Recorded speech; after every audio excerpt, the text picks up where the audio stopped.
Hello and welcome to IAS PSC solution. मैं अभिमन्यु कुमार आज आपके लिए लेकर आया हूँ पॉलिटी का पार्ट 2, संविधान का निर्माण। तो सबसे पहले आपको ये बता दूं कि पहले भी मैंने आपको बताया है कि मैं हर सब्जेक्ट से हर टॉपिक वाइज आप लोग के लिए कुछ एमसीक्यूज, इम्पोर्टेंट जो एमसीक्यूज हैं वो लेकर आऊँगा, जो परीक्षा में आ चुके हैं या आगामी परीक्षा में आने वाले हैं। तो आज का जो हमारा टॉपिक है वो है संविधान का निर्माण। इस टॉपिक से आज हम कुछ एमसीक्यूज उठाएंगे। तो पहले बता दें आपको कि अगर आपने हमारा चैनल सब्सक्राइब नहीं किया है तो चैनल को सब्सक्राइब कर ले, ताकि हम जो भी वीडियो बनाएं वो आप तक अपडेट पहुंचता रहे। तो विलम्ब न करते हुए स्टार्ट करते हैं आज का हमारा टॉपिक, संविधान का निर्माण। पहला जो क्वेश्चन है वह है संविधान सभा की विभिन्न समितियों एवं उनके अध्यक्षों के संदर्भ में निम्न में से कौन सही सुमेलित नहीं है। संचालन समिति डॉक्टर राजेंद्र प्रसाद, प्रांतीय संविधान समिति सरदार पटेल, संघीय संविधान समिति एच.सी. मुखर्जी। तो इसमें कहा है कि सुमेलित नहीं है, तो संचालन समिति डॉक्टर राजेंद्र प्रसाद के पास था क्या, प्रांतीय संविधान समिति सरदार पटेल के पास था क्या, संघीय संविधान समिति एच.सी. मुखर्जी के पास। तो इसमें है संचालन समिति डॉक्टर राजेंद्र प्रसाद के पास ही था, प्रांतीय संविधान समिति सरदार पटेल के पास ही था, और संघीय संविधान समिति एच.सी. मुखर्जी के पास नहीं था, ये जवाहरलाल नेहरू के पास था। तो ये सुमेलित नहीं है, हमारा ऑप्शन सी। तो आंसर है एच.सी. मुखर्जी, संघीय संविधान समिति के सभा के ये क्या आ जा रहा है। अगला क्वेश्चन है, निम्नलिखित में से कौन से कार्य संविधान सभा द्वारा किए गए। राष्ट्रमंडल में भारत की सदस्यता, राष्ट्रीय ध्वज अपनाना, राष्ट्रीय गान अपनाना, राष्ट्रीय गीत अपनाना, डॉक्टर राजेंद्र प्रसाद को भारत का राष्ट्रपति नियुक्त करना। तो संविधान सभा द्वारा इनमें से कौन कौन सा कार्य किया गया था। क्या राष्ट्रमंडल में भारत की सदस्यता, ये सही है। भारतीय ध्वज अपनाना, ये भी सही है। राष्ट्रीय गान अपनाना, ये भी सही है। राष्ट्रीय गीत अपनाना, ये भी सही है। डॉक्टर राजेंद्र प्रसाद को भारत का राष्ट्रपति नियुक्त करना, क्या ये भी सही है। सही है। तो हमारा ये जितना ऑप्शन है सब सही है, तो इसका आंसर होगा सभी। अगला हमारा क्वेश्चन है, संविधान की समितियों के संदर्भ में निम्न में से कौन सा कथन सही है। संविधान सभा में कुल 24 समितियों का गठन किया गया।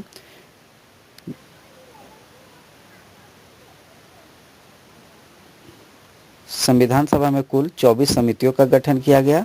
गठित समितियों में से 12 समितियां कार्यविधि मामलों से संबंधित थी। या थर्ड, गठित समितियों में से 12 समितियां मूल मामलों से संबंधित थी।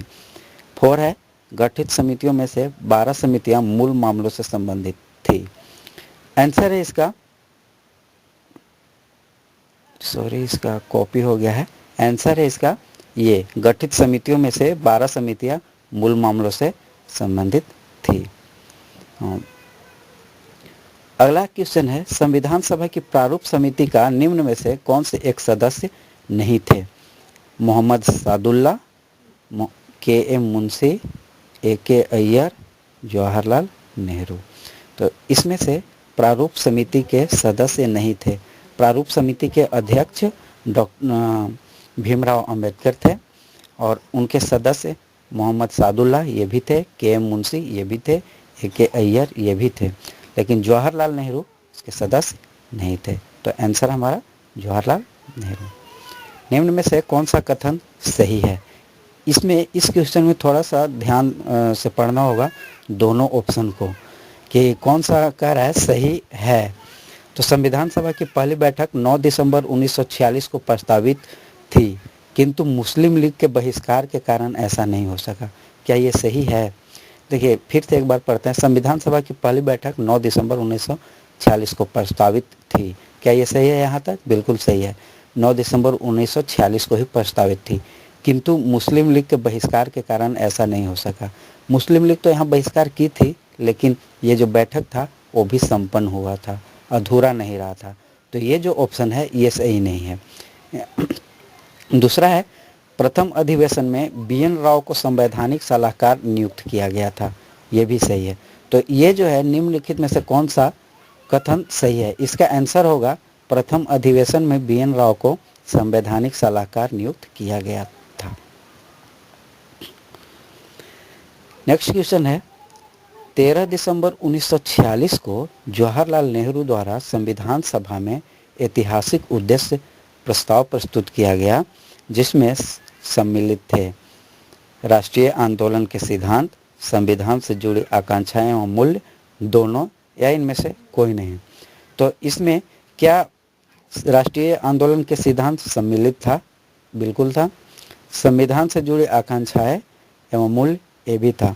तो ये दोनों आंसर होगा। तो इसका आंसर जो है वो होगा दोनों। नेक्स्ट क्वेश्चन है, संविधान सभा के उद्देश्य प्रस्ताव किसके द्वारा प्रस्तुत किया गया था? ये क्वेश्चन UPPCS 2007 में पूछ चुका है। उद्देश्य प्रस्ताव BR अम्बेडकर के द्वारा, जवाहरलाल नेहरू के द्वारा, डॉक्टर राजेंद्र प्रसाद के द्वारा या डॉक्टर CD देशमुख के द्वारा। आंसर इसका है, उद्देश्य प्रस्ताव प्रस्तुत करने वाले व्यक्ति जवाहरलाल नेहरू ही थे। आंसर है जवाहरलाल नेहरू। संविधान सभा के गठन के समय सदस्यों के निर्वाचन हेतु प्रत्येक प्रांत की सीटों को समुदाय में विभाजित किया गया था। निम्न में से कौन सा उन समुदायों को इंगित करता है? जैसे अलग अलग जो प्रांतीय सदस्य लेना था हर प्रांत से, तो उसमें कुछ समुदायों से लेना था। तो वो कौन कौन से समुदाय थे? हिंदू मुस्लिम सिख, हिंदू मुस्लिम सिख ईसाई, मुस्लिम सिख हरिजन, मुस्लिम सिख सामान्य। इसमें हिंदू मुस्लिम सिख ये तो नहीं होंगे, हिंदू मुस्लिम सिख ईसाई ये भी नहीं, मुस्लिम सिख हरिजन ये भी नहीं, मुस्लिम सिख सामान्य, ये इनसे इन समुदायों से लेना था, मुस्लिम सिख और सामान्य। आंसर हमारा है डी, मुस्लिम सिख और सामान्य।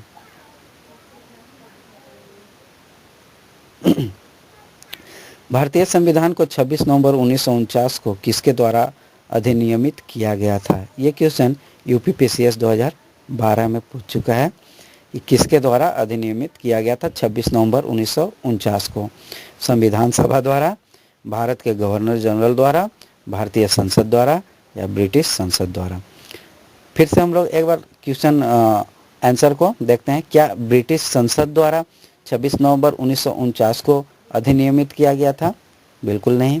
भारतीय संसद द्वारा नहीं, भारतीय संसद द्वारा, भारत के गवर्नर जनरल द्वारा नहीं, संविधान सभा द्वारा।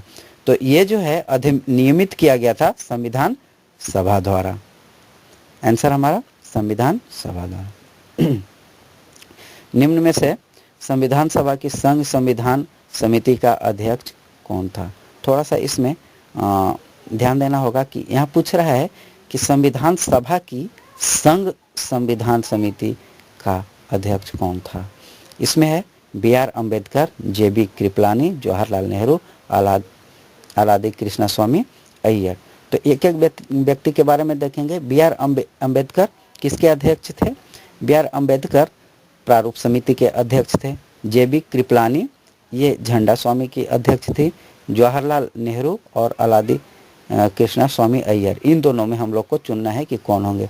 तो जवाहरलाल नेहरू संघ संविधान समिति के अध्यक्ष थे।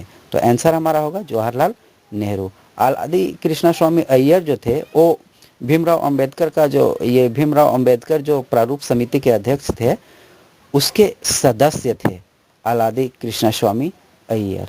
तो इस क्वेश्चन का आंसर है जवाहरलाल नेहरू। ये क्वेश्चन IAS 2005 में पूछ चुका है। भारतीय इतिहास के संदर्भ में विभिन्न प्रांतों में संविधान सभा के सदस्य IAS 2013 उन राज्यों के लोगों द्वारा सीधे निर्वाचित किए गए थे। भारतीय राष्ट्रीय कांग्रेस तथा मुस्लिम लीग द्वारा नामित किए गए थे। प्रांतीय विधानसभाओं द्वारा निर्वाचित किए गए थे। सरकार द्वारा संवैधानिक मामलों में उनकी विशेषज्ञता के आधार पर चयनित किए गए थे।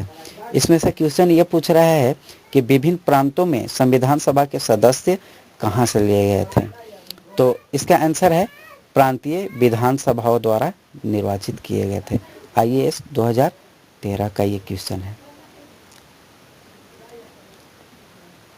नेक्स्ट क्वेश्चन है, राज्य के नीति निर्देशक तत्व किस देश से लिया गया है। तो कुछ हमारे संविधान में विदेशी स्रोत को भी पढ़ना है कि किस किस देश से क्या क्या चीज़ें ली गई हैं। तो कुछ उसके बारे में भी जो इम्पोर्टेंट क्वेश्चन है उसका भी हम लोग यहाँ पे डिस्कशन कर लेंगे कि यहाँ क्वेश्चन है कि राज्य के नीति निर्देशक तत्व किस देश से लिया गया है। आयरलैंड से, कनाडा से, अमेरिका से या फ्रांस से। तो नीति निर्देशक तत्व जो है वो आयरलैंड से लिया गया है। आंसर है आयरलैंड। नेक्स्ट क्वेश्चन जो है, मौलिक अधिकार किस देश से लिया गया है। Ireland, Canada, America, France. मौलिक अधिकार अमेरिका से लिया गया है। आंसर है अमेरिका। संविधान संशोधन प्रक्रिया किस देश से लिया गया है। आयरलैंड, कनाडा, दक्षिण अफ्रीका, फ्रांस। आंसर है इसका दक्षिण अफ्रीका। मौलिक कर्तव्य किस देश से लिया गया है। आयरलैंड, रूस, अमेरिका, फ्रांस। मौलिक कर्तव्य रूस से लिया गया है। So thank you for watching this video. और मेरा आपसे रिक्वेस्ट है कि इस चैनल को प्लीज़ सब्सक्राइब कीजिए ताकि मैं हर रोज़ 1-2 दिन पर नया नया टॉपिक पे वीडियो बनाऊंगा। तो अगला जो टॉपिक है हमारा वो पॉलिटी से ही होगा, वो है संविधान की उद्देशिका। So thank you.